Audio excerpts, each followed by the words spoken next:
Hello? Hello? Ooh. Hello? Do you hear me? Hello. Oh. Yeah? No? What do you think? I think mine's on, yeah? It's Mine's good? on. All right. Okay. Yeah. My Whoa. voice is a little hoarse today. I got the pleasure of, we got the pleasure of yelling at some teachers on Friday in a boot camp, which was good because they used to yell at me so much, so it was kind of like, coming full circle. Yeah. Right? But anyway, we're up here today. We have this honor and privilege to share what God has done for us through the Journey Center. And we're both a little nervous. And so, Well, sure we are. We're a little nervous because you all know me, not the speaker in the family. oh, but she Not can the be a speaker in talker. the family, so. So if we could, let's just say a quick little prayer. Yeah. If you guys could join us. Dear God, we just want to pray that every word that we say today be used to glorify you and the Journey Center through you, and that you bless the words that we have to say, and you bless the ears of those that would hear it, so that it can be something, Lord, that you have prepared for them in this time and place. In Jesus' name. Amen. Woo! I had this gospel guy that did Destiny's baby dedication. He was an awesome singer, and he said, I'm just a nobody trying to tell everybody all about a somebody that can save anybody. And I think that's what we're doing today. That's what we're up here doing. I mean, you hear we're known as the fitness peeps, trying to get everybody healthy, and Pastor Scott's always, kind of kidding and talking about us from the stage. But the truth is, we're a couple of people that started our business after a decade of incarceration, my decade of incarceration, but she did the time too. And living in a FEMA trailer because our house has been flooded to the second floor, started Journey Fitness on an unemployment check. We brought some of our books today. It says Journey Fitness, but it's not a fitness book. It's a Christian book. And it's a book of God intervention. So if you are struggling, if you're trying to overcome some adversity so you can live your dream, just grab a free copy up here today. They're over there in the corner. We first came to know about the Journey Center through Dr. Cassetta, who's sitting out there. Thank you, Dr. Cassetta. Everybody knows Dr. Cassetta, loves Dr. Cassetta. And he came to me with this crazy idea. He's like, you guys are so good at working people out and all this. He says, there's this thing called an I Matter Festival. Have you ever heard of it? And I was like, I don't know. I haven't really heard of that. And he's like, well, they do this crazy thing called a mosh pit where they run into each other. And so I have this idea that you could work them out in between bands and maybe it would tire them out a little bit, and then maybe they wouldn't be so aggressive towards each other. And so, hey, I love Dr. Cassetta, so I said, sounds like a good idea, let's do it, And JC, you remember, when we came out on stage in between those bands, they looked at us like, you're not one of the bands, What are these jocks doing here? And we got some participation, but more importantly, what happened then is I had met Pastor Scott one time before, but I really wanted to know the hearts of the people like Scott and Dave and the rest of you that we're putting this festival on, this free festival, for kids that a lot of times society's rejecting and are saying that they're kind of unlovable. And yet there's a place with a heart that wants to love on these kids.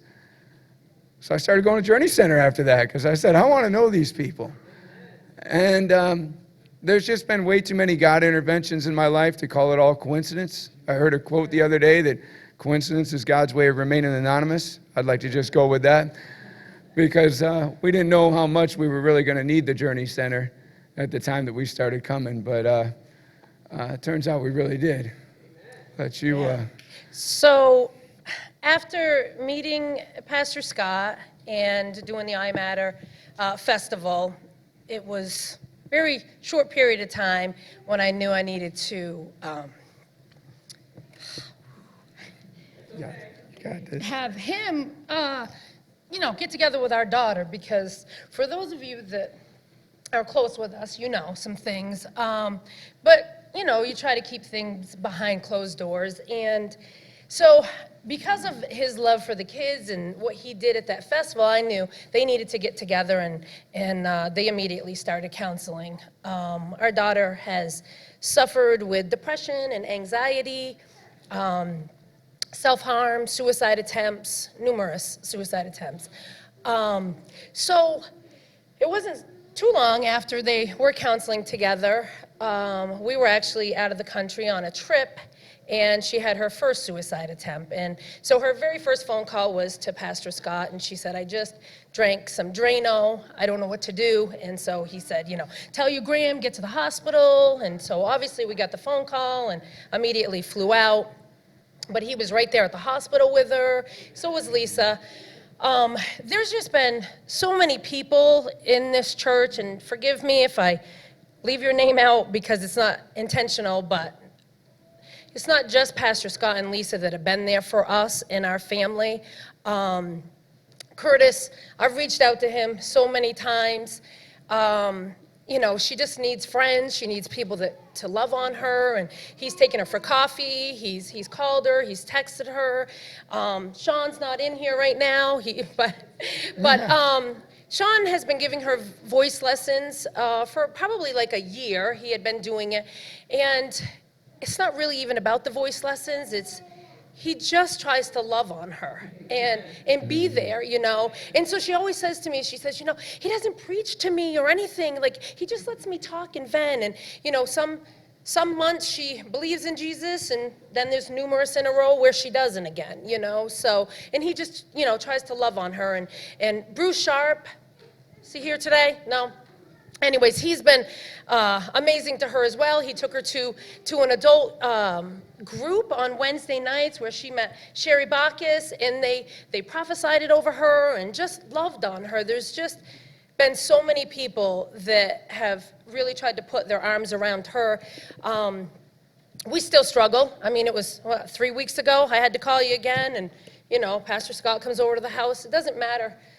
It's been midnight, I've called them, and they're, I think sometimes I say, whew, they're probably like, wow, these friends are a little taxing, but they never make me feel like that, and I've said it to you guys, I'm like, do you ever just feel like when you see my name, you're like, oh boy, something's going on in the Barnes house again, but they don't. It never have made me feel that way, and thank God, because I reach out every time I need to, but you guys have been in and out of the hospitals with us and just different things. And so I really want to thank you guys as a whole church, because if it wasn't for you, I just don't know where we would be with our daughter, Amen. And we really could thank the whole church. There was a time when our daughter ran away, and I was searching in Millport throughout the night, knocking on doors that I don't think most people want to knock on. And in the morning, I called the church, and I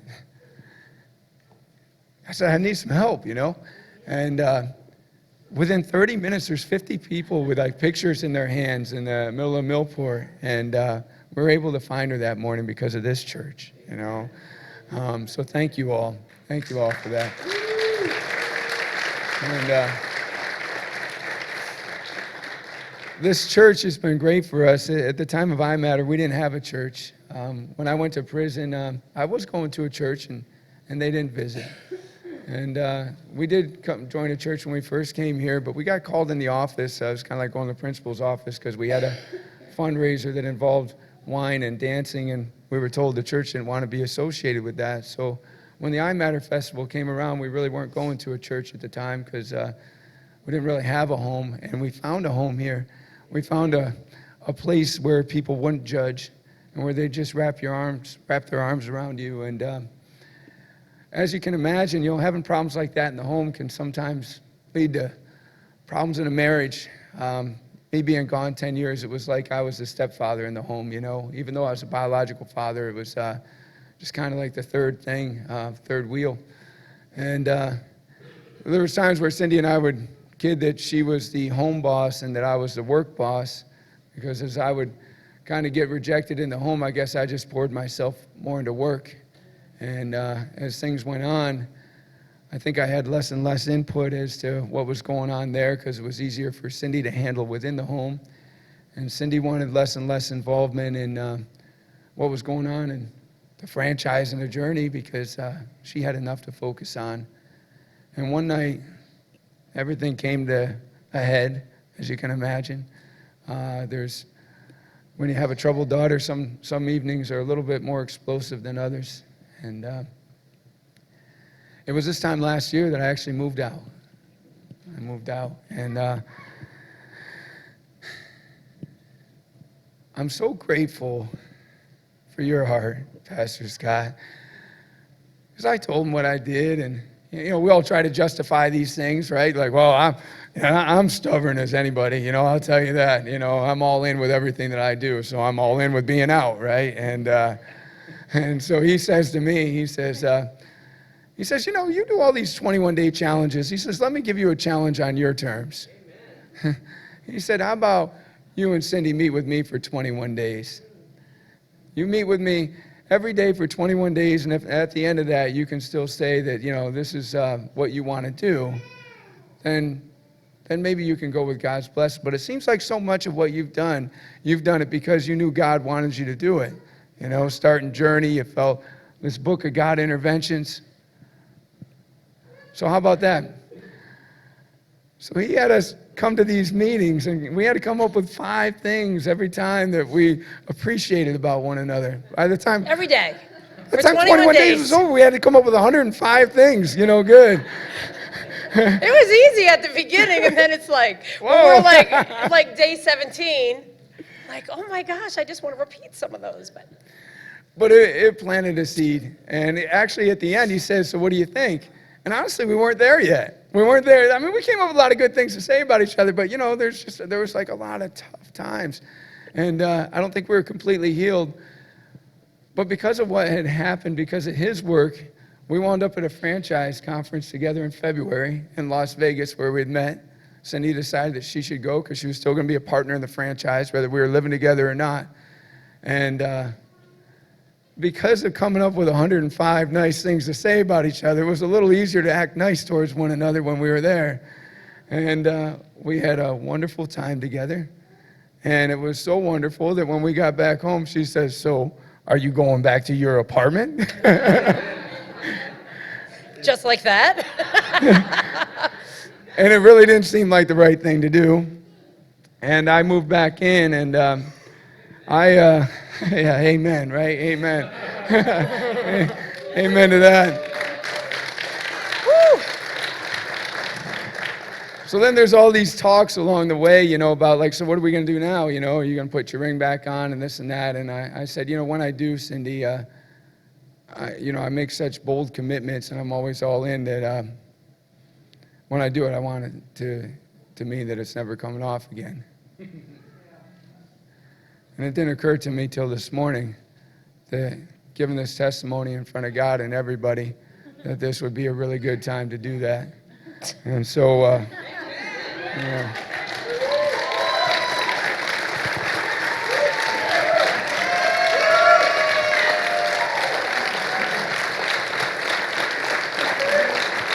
I love you.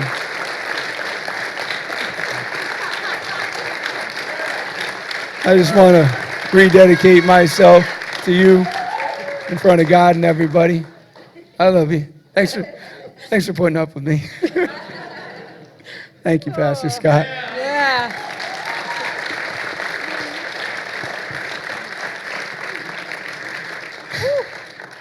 They say that we need to be reminded more than we need to be instructed.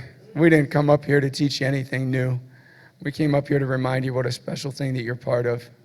This is a very special church with a lot of special people in it. We want to thank every one of you for the way that you've wrapped your arms around us, welcomed us, didn't judge. We never got in trouble for drinking wine or dancing or whatever, We just appreciate you. And we just wanted to remind you that this is a really special thing that we have here. Pastor Scott said it like this from the stage when we first came here. He says, you don't have to believe to know that you belong. All you got to do is know that you belong. We'll figure out that believing part later, and then you'll start to get it. And we get it now. We get it now. We're proud to link arms with you guys and all that you're part of and just join your mission. So thank you so much for letting us be part of this church. Thank you, God.